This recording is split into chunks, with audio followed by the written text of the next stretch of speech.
Hello, good afternoon. I am Okocha Happy Marcel and this is my channel.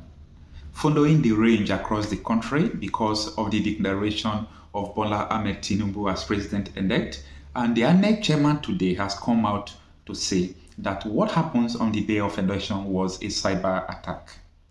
He said that on the day of election, the website of the Independent National Electoral Commission received series of cyber attack.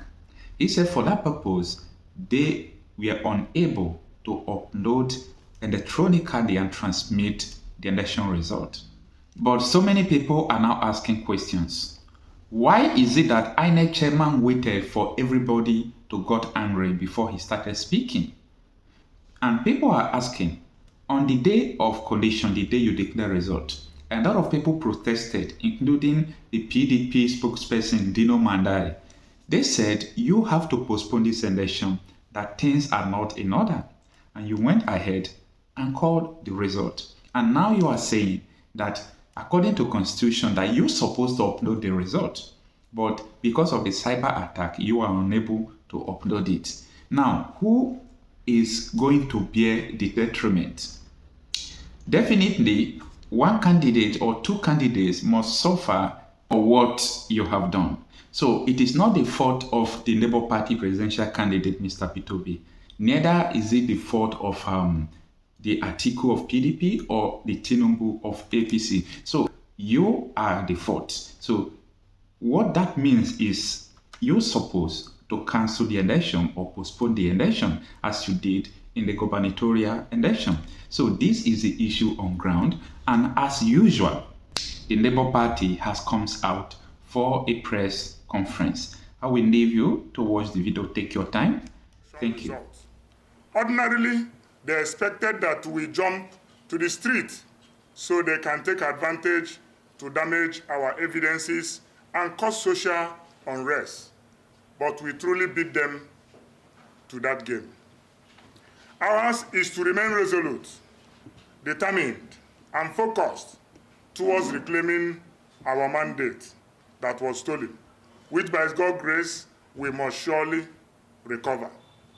We never expected the journey to be smooth or free from challenges, but we are ready to face the storms, however lengthy and tortuous it may be, as long as we regain our freedom and restore true democracy in Nigeria.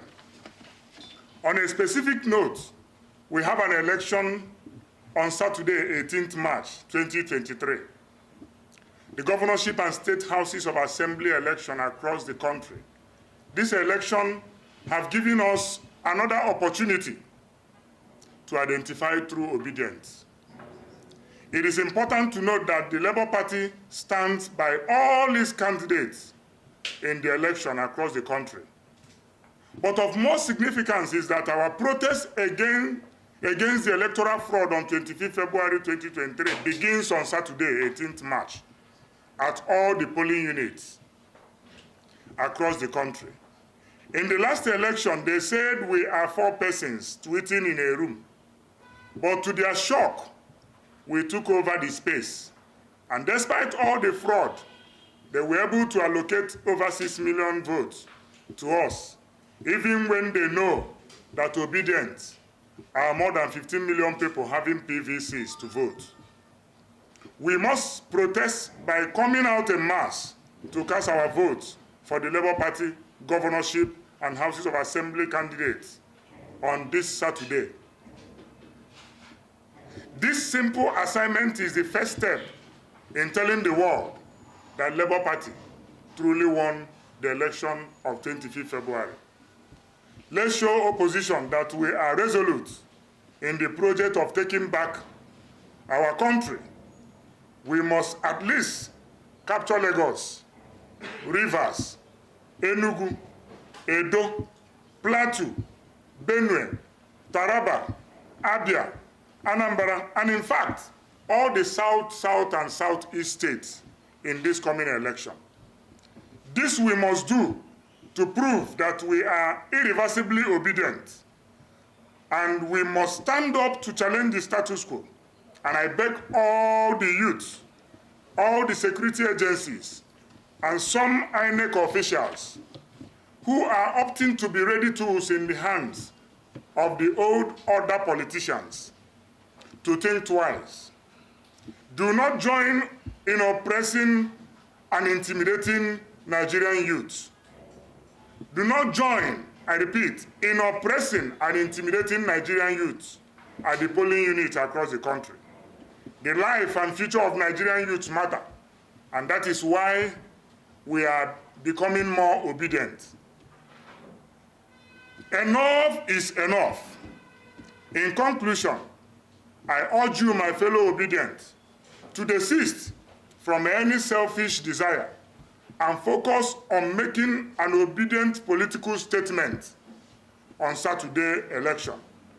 Despite your choice of candidates, come out and use this opportunity to prove that His Excellency Mr. Peter Obi, the president we know, the waiting president of Nigeria, truly won the election.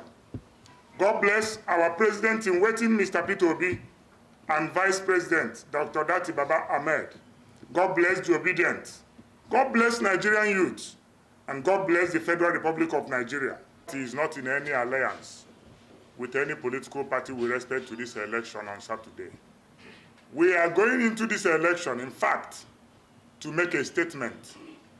All our candidates, even places we do not have candidates, anywhere we have Labour Party on the ballot paper, we will vote for Labour Party. And I urge all Nigerian youths to take advantage of this Saturday's election to prove that they truly voted for Labour Party in the last election. So there is no alliance with any political party.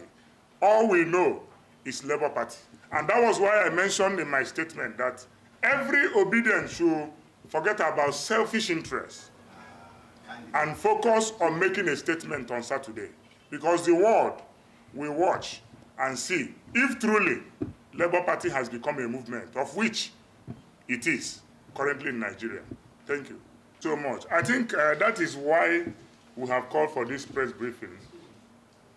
I think that is why we have called for this press briefing, to be able to tell Nigerians that the truth is that the obedient movement is under the umbrella of Labour Party. Labour Party is a political institution that is known, that you will see on ballot paper, not Obedient Family. Obedient Family is not a political party. Obedient Family are people that believed in the ideology and the candidacy of Mr. Peter Obi. Many of them were from several political leanings and several political parties, but they believe that the time has come to take back Nigeria. But for the purpose of the injustice meted on that candidate they believed in, they have to vote Labour Party on Saturday. So for those of them that are endorsing any other political party, it is not Labour Party that endorsed any candidate.